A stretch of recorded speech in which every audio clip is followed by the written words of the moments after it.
Going on, my friends, this is Rick, and this is my initial foray into BattleTech and MechWarrior. I've been meaning to. My intentions is to finish off the Star Wars and Middle Earth campaign books and stuff that I have first, but I have been really lately. I don't know. The bug has got into me and it's been itching me right pretty bad, and so like I said, uh, you know, I'm still got I don't know, 15 or 16 or so Star Wars books yet to go through, and maybe not quite as many of the MERP stuff yet to go through, but I'm getting close. At the rate I do videos, it'll probably be the end of summer by the time this stuff's all finished. But, the fact that MechWarrior and BattleTech, I have to say, in my lifetime, I've had a lot of games, a lot of systems that I really, really enjoy. And of course, Dungeons and Dragons is the crown for most of my collection, but it is by far not the end all, the beat all. It has been my go-to since the first role-playing game system I ever learned to play, of course, was Dungeons and Dragons and the original red box set.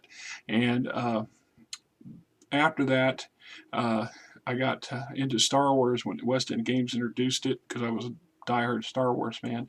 I had a couple very rare systems by today's standards. One called Space Opera, and I've done some reviews on it. They're several years old before I figured out how to really do what I'm doing here as well. It still is crude compared to what a lot of you guys are capable of doing out there. Speaking of which, there's at least two really fantastic YouTube channels devoted to BattleTech and MechWarrior in general.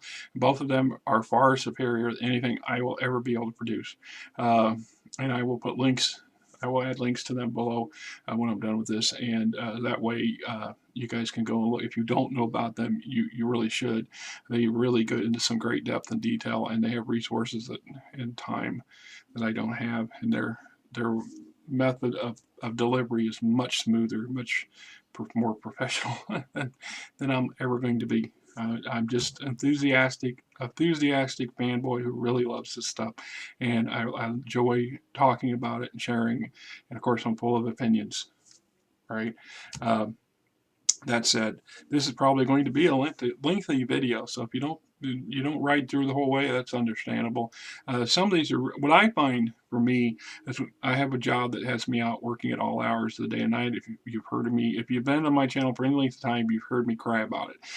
But what it has the advantage is these longer videos. I enjoy them far more than probably the average viewer does, is because I just turn them on and I listen to them. It's like listening to the radio. You know, and I can get into a lot of different topics. I have a different channel altogether called History Revisited, and where I have my opinions on things like Bob Lazar and UFOs and time travel and stuff like that. Uh, but I try not to intermingle the two, and I listen to a lot of that material late at night too, because it just seems appropriate. Anyway, so my first foray into MechWarrior BattleTech was in 1984 85. It was right about the time I was getting ready to graduate from high school, and I was already buying. VASA had some fantastic stuff out. I was buying up all the Star Trek VASA version of Star Trek that was available, and as well as I don't remember Shadow. I think Shadowrun came just slightly later than BattleTech. But Iver, the owner of Iver's Dungeon back then, which was the only real game store in our area at the time, he said, "Well, you probably would like this. You need to look at that stuff over there." And he had a whole display. So Facet, the MechWarrior BattleTech material already started coming out the year or two before. As a matter of fact, the original, if I remember right, is Battle Droids, and there was some litigation issues with that. I guess Lucasfilms took umbrage with the creator Bass's use of Droid, because Droid itself is copyrighted, so they had to change to the titles that they used. They also had an ongoing issue with litigation for years with the Robotech franchise, because a number of the early mech designs that they featured were basically borrowed from Robotech, and so and other. My understanding is a lot of the mechanized war machines that they utilized were, I don't want to say plagiarized, but they were from early cartoon series and shows and things I had never heard of before. And one of these other channels I talked about a minute ago, he really gets into some detail on that stuff. And his intro to BattleTech is very worth your time. If you don't see anything else, you should see it because he goes through the history of the creation very thoroughly. Man has everything I don't have. I have a lot of stuff he doesn't have apparently. He didn't keep her. He didn't have it back in the day, and I'm older than him to start with. But some of the stuff is very rare. It's very hard to get now. You might be able to get PDFs and things like that, but the actual physical books, uh, first off, he's correct. The fastest material, they produce some great source books, beautiful color, beautiful layouts, very creative writing skills in those folks. But the material that they made the books out of, the books themselves are, I don't want to say they're shoddy, but they don't hold up well at the time. And you'll see that from some of mine, just how wear out they do. They will start to come apart on you if you're not cautious. The pages will fall out over time. And since then, when FASA caved in, it was Fan Pro or something, Fan something, and then it was Catalyst. And it shames me to admit that I reached a point in 2000, roughly about 2001, when my economic and social status changed radically for the worse back in that period of time, and I just couldn't keep up with everything that was coming out. There was so much stuff coming out, so many novels, so many books for all my franchises that I truly loved. I mean, I've got probably 40 or 50 BattleTech novels, which adds to the flavor of all the stuff that's going on in uh, the realm, the world of BattleTech, and so I just literally could not keep up, and I got behind in a lot of stuff, and I was also, and this is also one of those parts on my part, and I had this problem with a lot of my other game systems too. By the time they started coming out with a third generation of things, basically to me, that looked like all they were doing was rehashing the original books. I just couldn't justify spending, at the prices keep climbing. You know what they cost today? I couldn't, I couldn't justify spending. I was already spending way beyond my means for a while, and I actually had to stop. And then things that came out, I cherry picked a few items that came out, and since then I've lucked into a few. But there are others that I would dearly love to have, but now they're retardedly expensive. The Operation Klondike source book, for example, that everybody talks about, you can get a PDF for about $30. I don't like PDFs. I got a problem with PDFs. They're not a book. They're much harder to. They're not as convenient to carry with you. I can't take my laptop with me, and I don't have the funds to afford a fancy iPod or iPad or something like that. So I can't just load those things on those and take them with me. And then there's something about the reading from a from a device versus from the page. I just. It's harder to do for me. Where the books are visualized, to me, it's a movie. I can see them in color, and I can envision what the words are saying. And then there's the opposite. The alternate to that is the expense of first buying the PDF and then going out and printing them all, having it all printed out and even in the Xerox format, and then sticking them in a binder. Then you got this really heavy, awkward looking binder that's mostly black. It's all black and white, so none of the color comes through. The book loses its nuance. It's not as impressive. You're not likely to see me do reviews of PDFs because why?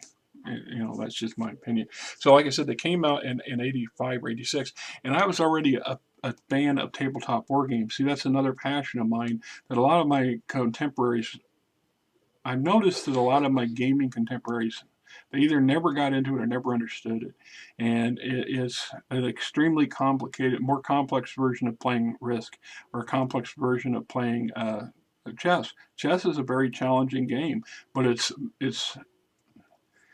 boring as hell, right? And there's a lot of predictability about it, which is what makes some players fantastic chess players and some of us mediocre at best, as opposed to using things like strategy and tactics on a broader sense, where the battlefield changes and your opponents change. You can't really do that with chess. I've seen people try, but you really can't. So I was into playing tabletop war games. I had a different couple different friends. One friend who was really big on playing the war games with me, and he didn't like role-playing games at all.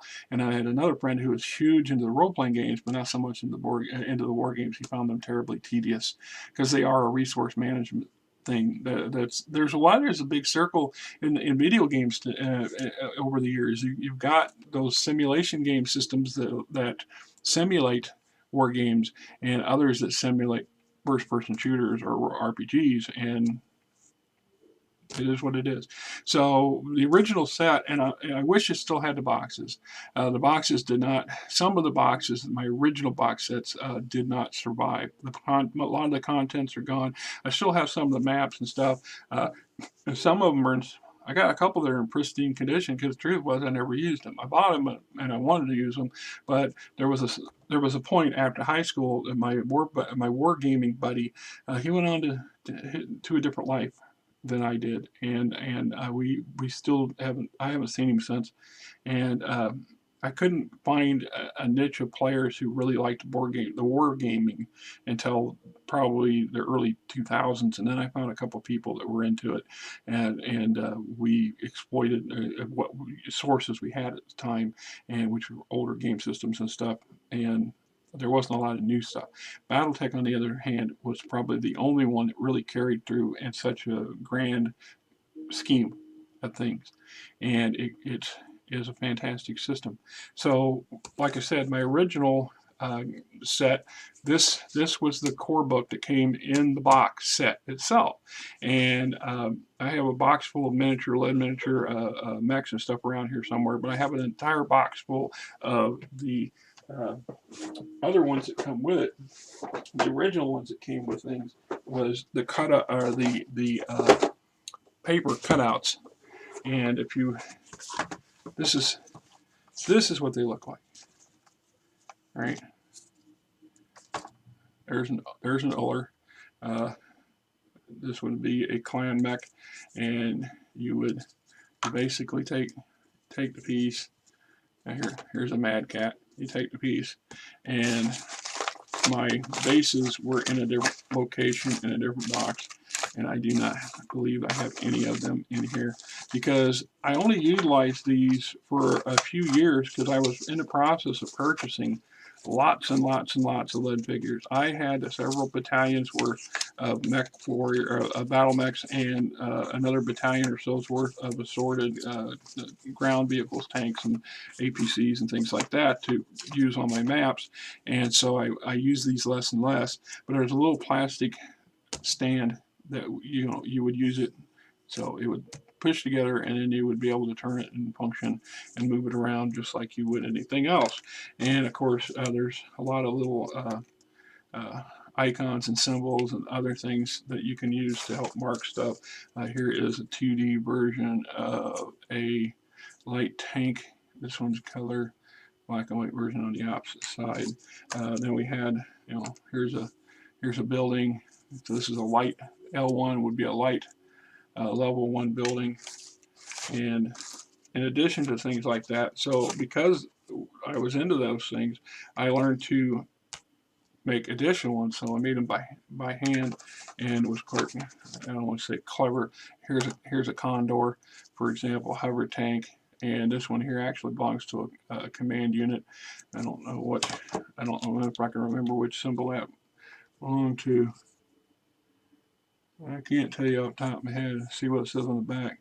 Slammers Hammers Hover Company. Okay, so this was part of a combat unit, was part of a fictional force that I created for my own play in the game system. So we had, like I said, BattleTech, and then it wasn't just BattleTech, but we had things like every possible scenario. And you're looking at a lot of the core books. So original BattleTech, and then along came CityTech.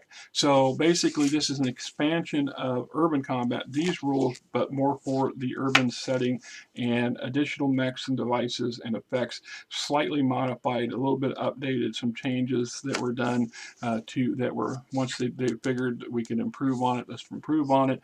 And then we have the version for space battle. So I have an Aerotech somewhere where it did I don't know if I still.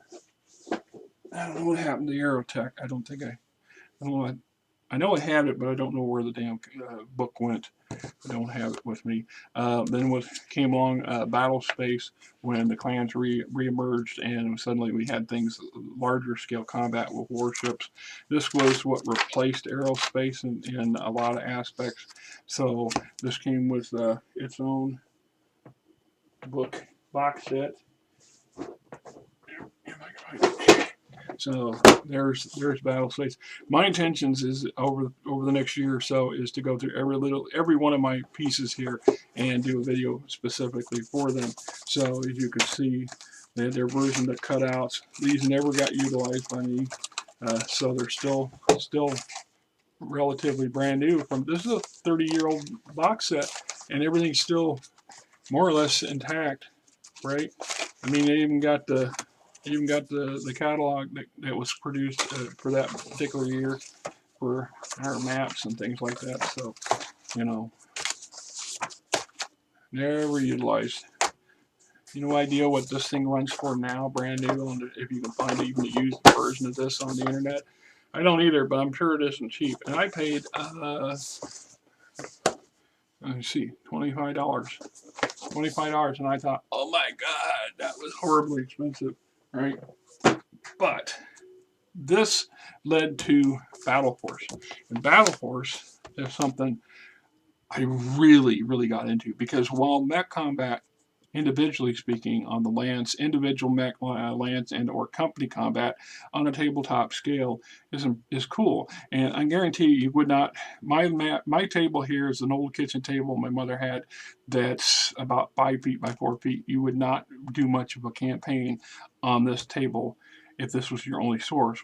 Back in those days, I had taken over the attic in my folks' house and I put up several 4x8 pieces of plywood on sawhorses, and that was our, we would utilize that as our table, and it was pretty goddamn big, so you could do a lot on that scale.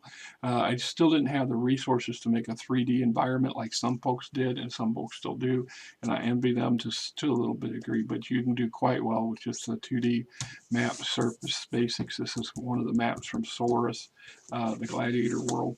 So Battle Force is the next level up in combat. And what I mean by that is that we're talking unit combat. So instead of an individual mech on the field, you're going to have the lance itself and or the company level or potentially even battalion level. So you could create a combat where your entire divisions are fighting an entire world campaign.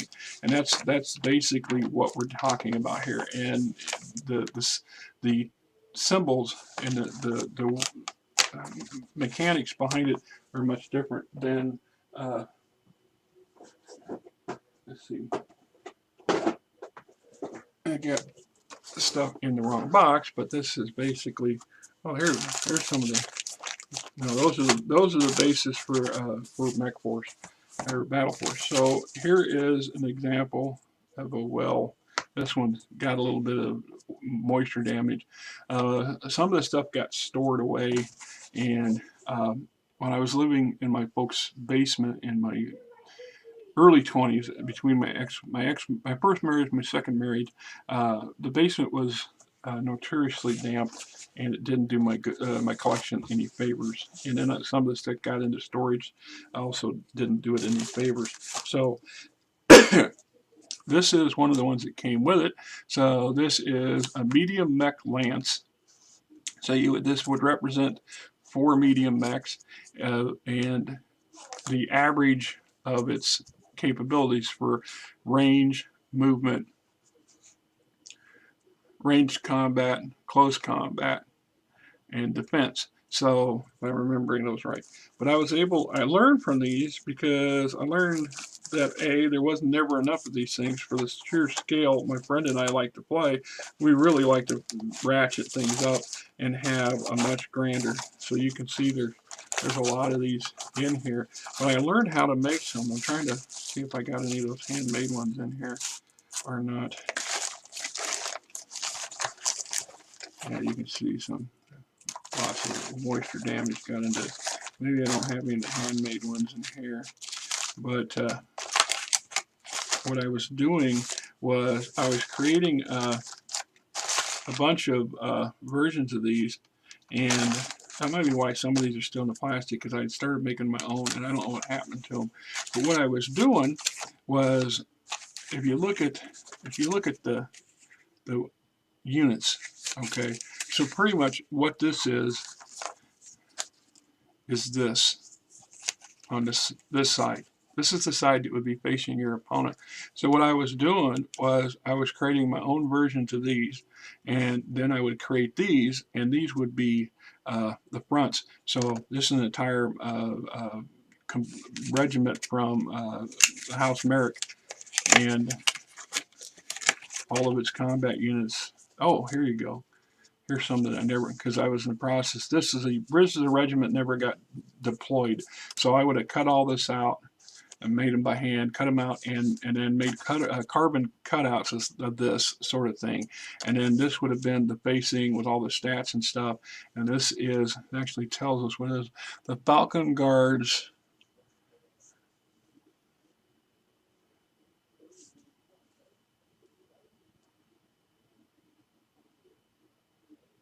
Oh, this would be a clan one.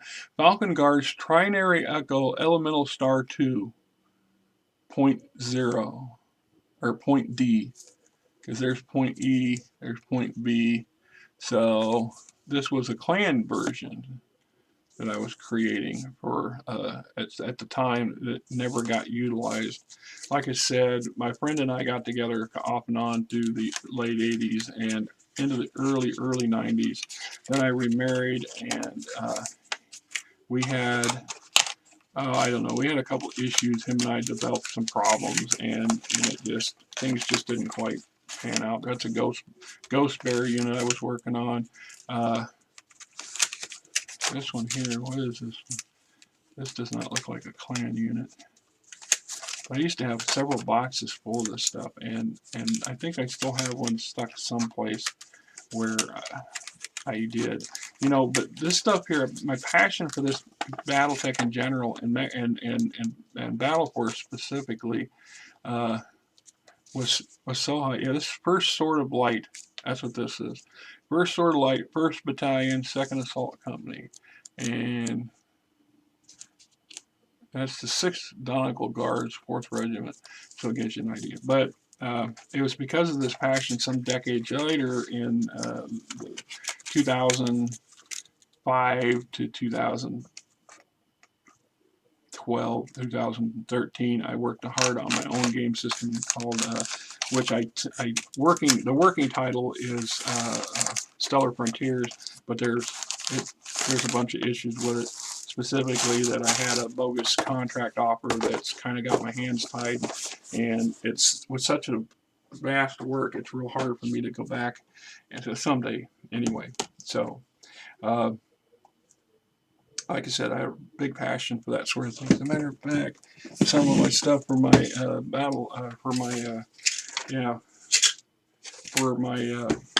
take on. So these would have been wargaming pieces that I created for another game system. I created my own in Stellar Frontiers. Working title is Stellar Frontiers. These will represent combat units of various scales and levels. The thing is, if you don't know the icon, the symbolism, then you probably wouldn't understand it. But this particular one would be an infantry. This is a level 1 infantry unit, or basically a squad of infantry, and that's what that square and the X in the square box represents, is an infantry unit from those old tabletop war games of the past. So the idea is, one of the things that I learned from MechWarrior's issues, BattleTech's issues about, let's just avoid the term plagiarism, but borrowing things. So when I created my Stellar Frontiers, and I used my version of mechs, because I really like the concept, and that's another video for another day, and we'll get to that eventually, about why mechs are different to tanks and how superior. They can be superior and not so superior. There's several whole schools of thought on that very topic. It just boggles the brains of just how much stuff goes on out there and the think tank people when it comes to the BattleTech world. But I decided to call mine War Knights, right? Just they're mechanized mechanical robots that people pilot and operate, but they're War Knights. It just avoided a bunch of if and app and other things. So we had such a range of stuff. And then at some point in the early to mid 90s, we saw the FASA started developing. There was a call for people who wanted to role play, wanted to play it as a role playing game. And so this here was 1991. This is the second edition. Second edition is what it says right here. Produced 1991 MechWarrior roleplay game. I don't think I bought the first edition version for some dumb reason. I mean, I may have, and it disappeared or I lost it, but I don't recall buying it. I remember getting this one here. As I go through my pile of stuff, maybe I'll run across it. But there was another thing that I got involved with for a limited time too. You don't see this very often. Now it's be play by post on the internet, but this was play by mail. BattleTech. Find something exciting in your mailbox. Produced under license from FASA Corporation, 1990. So I actually played some campaigns with some other players, and one of them was in South America, which that was terrible. It took my return 2 weeks to get to him, and it would take 3 months for his to get back to me, because apparently his had to come by boat. Mine went over by plane, I don't know. But, so here was one player, and there was another player and stuff. And this was the command, this was your sheet that you would utilize, and you would put all your stats for your mechs, for your lance, and then each turn you would fill everything out. And then there was a second sheet that would, like a map that you would fill out where your stuff went, and you would then pile it in and send it in, and then your opponents would do the same thing. And the people at Fantastic Simulations, which I don't think may or may still be in function, I don't know, would do the turnaround and send it back to you, which is one of the things that got me interested in doing play-by-post stuff years and years back, because, well, I'm from that generation where when I was in my early 20s, CompuServe like $3 a minute, or no, $3 an hour to utilize it. And then American Online came out, and it was like, oh my God, because it was so flashy and so full of options, and it was still $1.90, $1.99, $2 an hour, and then it got to be $1 an hour. And I say this in the past, I spent 1 month. On 1 month, I dropped like $800, and it was all on my phone bill. And oh my God, thank God our tax refund came that year, because that's what paid for it. Shortly after that, I had knees. It had been 1995. I broke a ligament in my knee and had to have knee surgery, and laid up at home for almost 6 months in recovery. And that was the same month. The same month I broke my knee was the same month American Online went flat rate. Oh, you could choke on it for like $20, $29.95 a month or something like that. It was like, oh, it was horrible. It was glorious. I didn't leave the computer except to use the bathroom and pass out for 3 days straight. My wife got on my butt about it, because you need a shower. Things got to be, Anyhow, so what we're looking at, and I got some notes, so let's speed up on things. One of the things is it's a rich, deep world. Backstory for the setting is kind of like Game of Thrones. Before we ever heard of the concept or the term of Game of Thrones, this place had it in. So, in a nutshell, one of the number of things that really attracted me to it as an overall game system, not just because it's tied into both role-playing and tabletop wargaming, was the fact that it's set in man's future, and not so far in the future that it's like crazy fantastic. It's not like Star Trek in that aspect, but there's no aliens, there's no high technology, there's just humanity and what humanity consistently does to humanity. All you got to do is look at what we got going on these days, and what we got going on 50 years ago, to see it. So at one point, humanity finds a way to get into space, colonizes, settles, And then they developed this great thing called the Star League. And it was a messy thing too. And there's a whole slew of information and history on it. Stuff in the books and novels and source books. I actually have a few that we'll get into those at some point. And then it breaks down. Star League dissolves through a lot of terrible things. A number of succession wars was fought. So what we have is these big interstellar powers that are based on houses. So the house being so the Draconis Combine is run by House Kurita, or Kurta, which pronounces Kurta.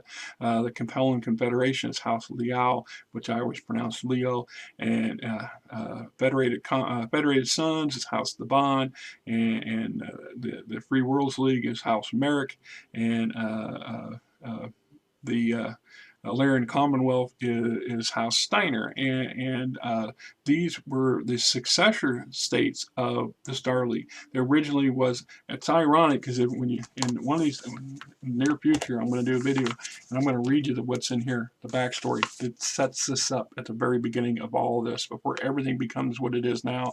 They already had the plan in place, and it's right here. Although it did deviate just a hair. And here it's implied that there was seven intersphere houses, but there was only 6. The 5 I just named, and then the Terran hegemony, I can't pronounce that word. That was the House Cameron, who initially come up with the idea and lobbied for and petitioned for and pressured and threatened everybody else into joining his Star League. And then there was a bunch of periphery states that don't really qualify as. It's not fair because they are houses, or they were, and some still exist even to the modern incantation of the version of this game system, but they were always second fiddle and a catalyst for a bunch of problems, and the whipping boy for a bunch of other issues and things. But so this great grand experiment then collapses, and then you see this about 300 years of conflict, and the conflict grinds humanity down. And when at the height of the Star League, we have all kinds of technology, including manufacturing of the war machines. So what happened is at the time of the beginning of where we start playing the games, the houses are in the middle of, or getting close to the end of, their third conflict. The third succession war is starting to wind down.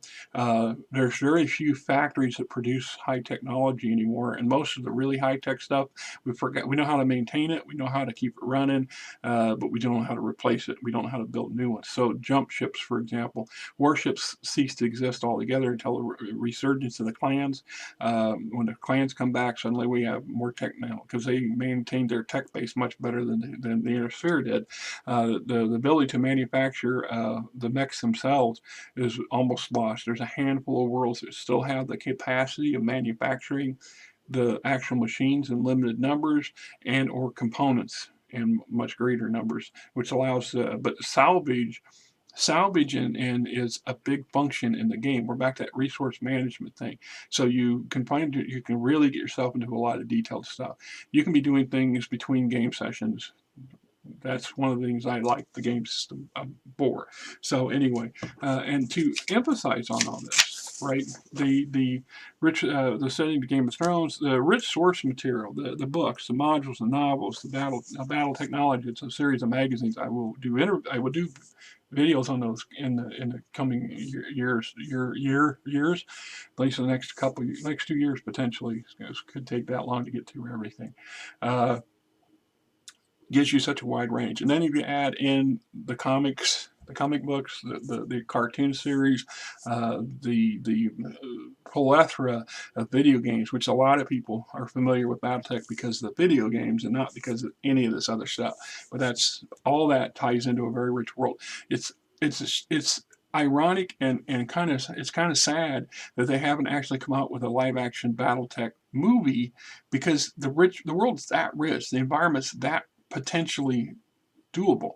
If you got something like Game of Thrones, for Pete's sake, you could do this too, and be quite exciting and get a really big fan base for it. And we have the CGI, the technology, more than sufficient to deal with what we would be wanting to see in a BattleTech world in the movies, but we don't actually have them. Pacific Rim comes close. I mean, very, very, very close, right? It's really far apart, but they got the machinery sort of. Their method for controlling it's kind of right? There was another movie. It was really bad. It was a B class movie that was made some 20 years ago, that kind of kind of reeked of BattleTech. When I first saw it, I'm thinking, yeah, and then I got singing at night. It could have been what could have, right? Anyway, so the Macworld, the story, the books, the novels, there's such a amount of stuff. It's just crazy. And then brings us to the next component, the next compelling part of what makes this game system, this game world, such an interesting draw for so many people. The Human Saga. Right, there are no aliens, no high magic, no fantasy, no high technology. We don't have advanced technology. This isn't Star Trek, and this ain't Star Wars. This is humans mecking with humans, human politics, human dogma, human frailties, human greed.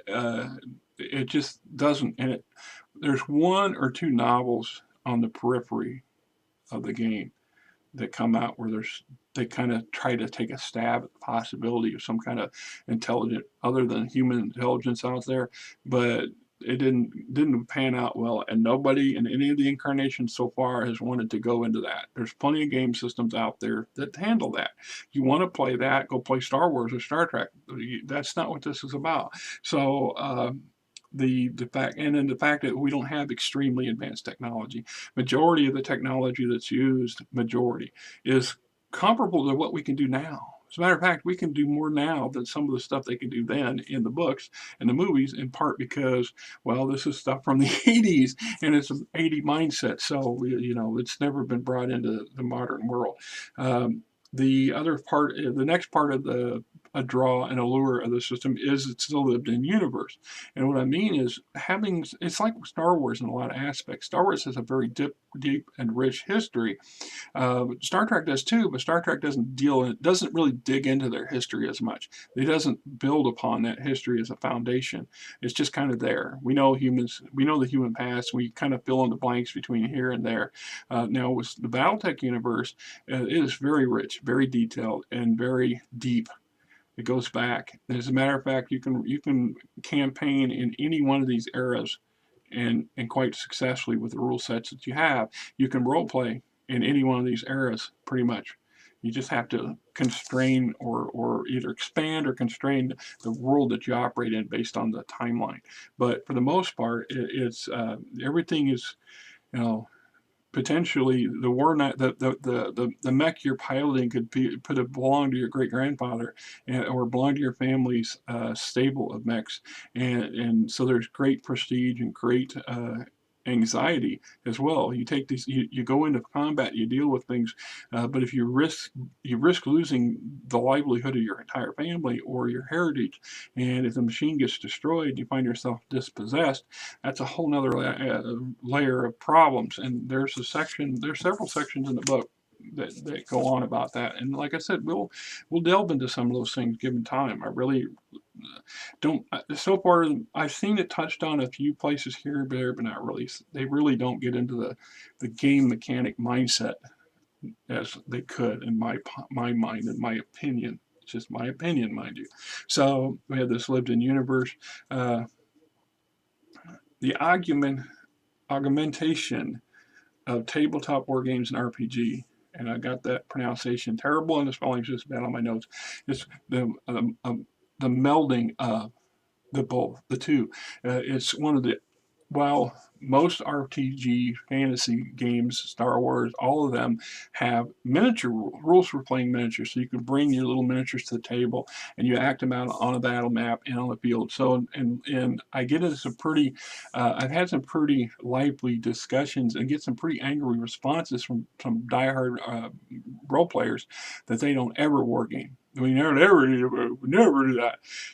And I set up and I said, okay, so I set down a map and I set down some figures, and we start figuring out how many hexes it takes for this guy to run across here to go stab somebody with their sword. And I thought, so if I put my mech down here and on this hex map, and it takes my mech jumps 5 squares to go over here and kick you in kick your mech in the shin, are we now wargaming? Are we not working? So, but the blend in BattleTech and MechWarrior is part and parcel. with each other. You can role play without ever doing a battle, without ever taking figures to the table and actually campaigning. Just like you can run a camp, you can war game all day long and never interact on a role playing on a social or a political mindset. But the fact you can, and the rules allow for all this stuff, and it's smooth for the most part. It's very easy to adapt back and forth. Makes it, I don't want to say a unique game system, but very experienced in both and melding of the two. So, and then of course you want to factor into video games. There's huge amounts of video games out there that trump. You tell me how many D&D video games are out there, and I'm telling you, and how popular they are. But I'm telling you, the BattleTech games are, by the sounds of it, there are a lot, just as many, if not more. And there's something more eluding about these shooters that to bring in a different category of player, right? So it potentially BattleTech and MechWarrior slash, and it's usually BattleTech slash MechWarrior because they're so melded together in a lot of aspects. Will bring it to the table a lot of players who wouldn't normally sit down and play a high fantasy game or hack and slash game because they don't see it doesn't have the stigma, right? Or there's a different stigma to it. There's a different vibe to it. I've noticed that. Just my opinion. And then, like I said, many, many, many options for play. If you have a particular thing you really like, if you can't find that in this game system, it's probably still out there on the fringes somewhere that somebody's added to it on the side. But you can play as part of the one of the many houses. You can be part of a mercenary command. You can form your own mercenary unit. You can be an independent. I mean, there's entries for things like, quote, the bounty hunter, he spends his whole life hunting down people for money, and he'll do anything to get that, including run over his own people to do it. And he's not really he's technically a mercenary, but he's something different. And then there's periphery. So you could be a bandit king, you could be a bandit, you could be a lone rogue, whatever. You could be a Ronin warrior with her battle mech and on so far past the frontier that you're in a space nobody's ever heard of before, on a 2-bit desert world with tens of thousands of people maybe living on it, and it's the Wild West with a mech kind of thing. If that's the kind of system and game you want to play, if that's what your draw is, it's plausible. You can involve yourself in Comstar. Comstar is another entry we will get into, and there's so much in here to deal with. The clans.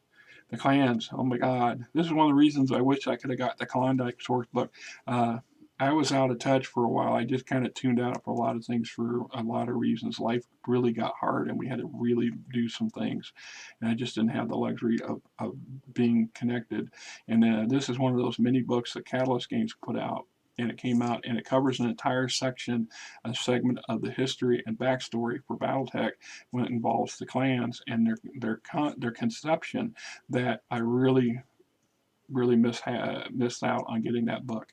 And I will probably eventually break down and get the PDF version just so I can read the whole damn thing myself. But one of these videos I'm going to highlight, or these video channels I'm going to highlight, he breaks it down. And he pretty much sounds like he reads everything. Most of them are reading pretty much everything right out of the book. So you're not necessarily missing out if you don't have it. My next talking point is the deep and or shallow levels of play. That's something else. You can really be, hey, we just want to sit down and kill a couple hours. Bing, bang, boom. We just throw a couple mechs on the table. Here's your sheet. Here's your sheet. Let's hack at it. We don't have to have that deep role-playing game session if we don't want to. Half our group didn't show up today, couldn't make it. It's just you and me. We'll do a one-off over here. I know I'll pull Solaris out. We'll go and do. Let's get into the arena kind of combat, right? So the possibilities are just vast as everything else. One-on-one, you can do lance on lances. You can do, like I said, tactical play. This is where I was talking about Battle Force, where we're talking using command companies and support units and battalions and things like this. Strategic play.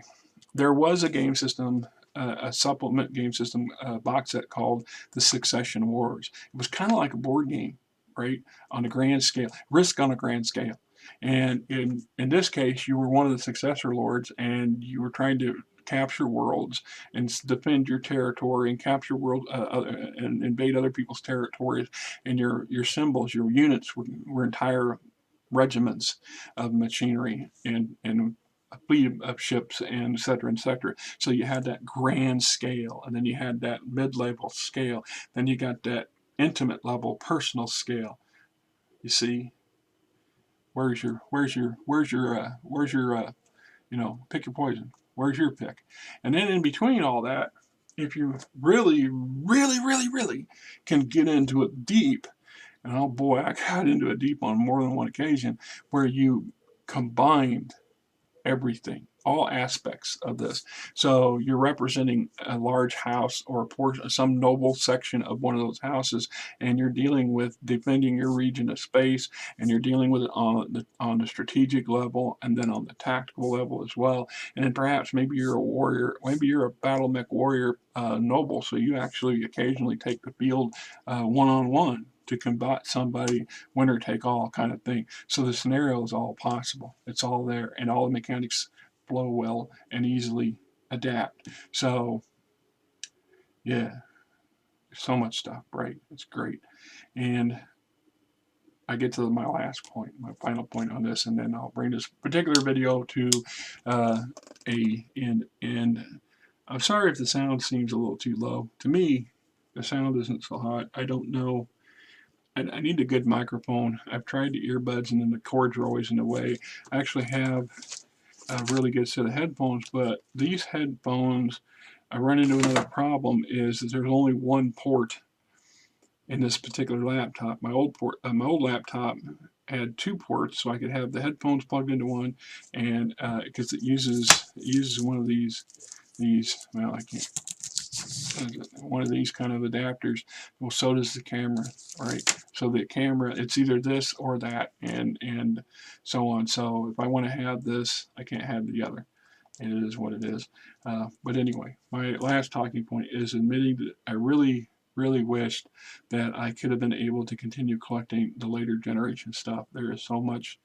It's such a rich world, and so much has occurred and happened.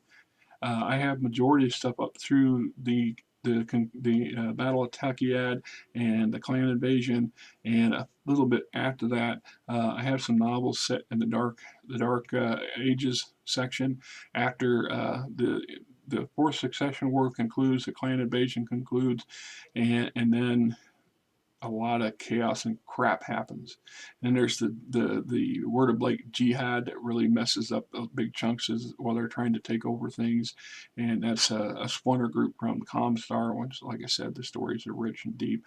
Then there's the Renaissance for the clans. So the Operation Klondike's worth book, I imagine, goes with some novels and other material which will allow you to campaign, which is the whole point, is to play as part of these newly formed clans as they're trying to figure out how to get their stuff together, become what they eventually become.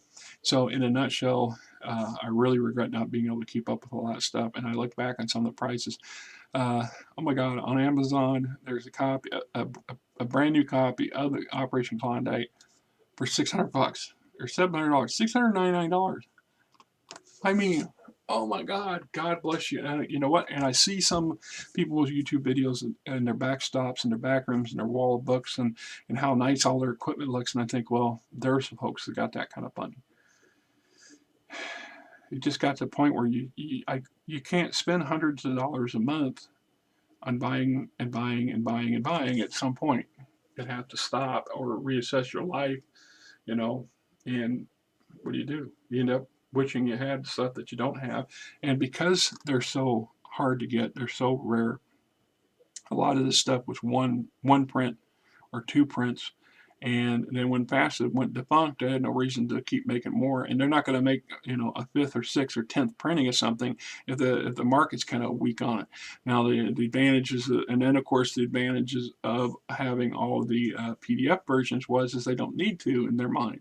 They no longer have to produce this because, well, they got a much more, the Catalyst has their version of it now, so you wouldn't ever need this anyway if you start playing with Catalyst material. But even Catalyst stuff that they produce, Operation Klondike, well, they only made so many novels or so many of the books, and the actual books were gone or consumed up. They just put it out as a PDF where they can still make money, which is fine. That's the whole point of what they're doing. Make money off of an electronic copy of something. And it's not the same as that physical thing that you can sit there on the shore, or you can take it with you to the bathroom, or carry it with you in the car, or store on the shelf for 25 years and admire or forget it's there until you someday you get an idea. They go, hey, maybe let's do a bunch of YouTube videos and all this crap. Get another use out of it one more time, right? That's that part of things, part of life. It's like the part of mortality as we get older. I'm in that age bracket where I'm starting to think of these things, and I think I never cared to think about them in the past. Another 25, 30 years, the ticker willing and health issues aside, that I get to be into my 90s like my grandparents. If I live into my 80s, at that point I need to assess my collection of my stuff and what do I do with it, because where would it go? If something happens to me, to the people I have around me, immediately going to have any appreciation for it? Probably not. Could it just end up in boxes thrown in the trash? Wouldn't that be a horrible shame? I would rather take it and donate it to some place that would make use out of it, or at the minimum, take it to my JC Hobby, the local rendition of what might be a video or a gaming store, although it's kind of a little bit more than that, a lot less than that. But they buy a lot of used stuff because I buy used stuff from them and sell it to them. Just give it to them if it come down to that, because I'd rather see it in somebody else's hands at some point. But hey, don't get greedy. We're not talking now. We're talking a ways down the road. Besides, this might be worth $500 if I got the right crazy person that want to buy it. I'm just saying. Right? Oh, and from a lifetime of drinking Pepsi, lay off the sugar. Costing me a lot of issues now. Now I'm doing the Pepsi Zero, and I don't drink nearly as many of these as I was with the Pepsi. So, till next time, this is Rick, and this is your seat at the table, and I am looking forward to delving into the BattleTech universe along with all the other stuff that's on my plate, and hope you enjoy some of it, a little bit of it. It seems to be quite popular on the internet anyway. Right? We're not here about that, but we are here to share our stuff and our experiences and our loves for this passion for this hobby of ours. And I hope that some of my stuff that I can produce and put out will be just enough different from everybody else's stuff that it'll be worth telling your friends and family about and coming in and looking at it and clicking and subscribing and at least giving it a thumbs up, because you know what? I'm never going to make money off this crap. Although someday my novels will. I just keep poking away. Right now it's about a page or two a week. I'm still poking away at that novel, and I'm going to get it done. Till next time, this is Rick, and this is your seat at the table, and you have yourself a great, beautiful weekend.